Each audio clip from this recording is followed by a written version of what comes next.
So last night I was working at Kroger, and I had this idea. I said, that's perfect to make things better, more peaceful. Brain illness happens to everybody. It's not ever perfect. Sometimes it's more like an aspirin, but sometimes you need more medication. But everybody at certain times are better or worse in their brains. So it's not unusual for people to get so bent out of shape that they commit a violent act on graffiti or killing people or even war, so to speak. That's not really good creative thinking. But to me, the DSM needs to include acts of violence in its mental illness. It just is. I've been around it. I've been to hospitals. And it is part of a mental illness of chemical imbalance and not processing things correctly, maybe because of lack of experience on how to do that.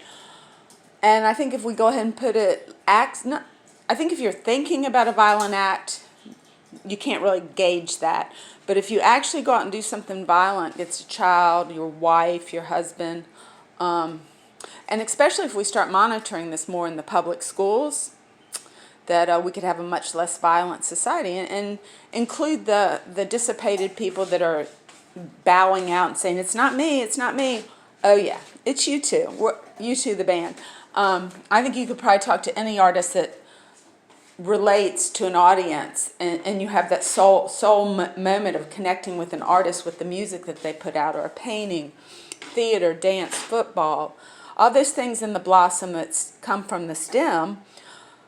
Most things need science and technology and engineering to achieve, but you have to have a higher metaphysical goal to make it a less violent world, and come to some ethics, a philosophy too, at least some people, on how to direct the governments. Thank you.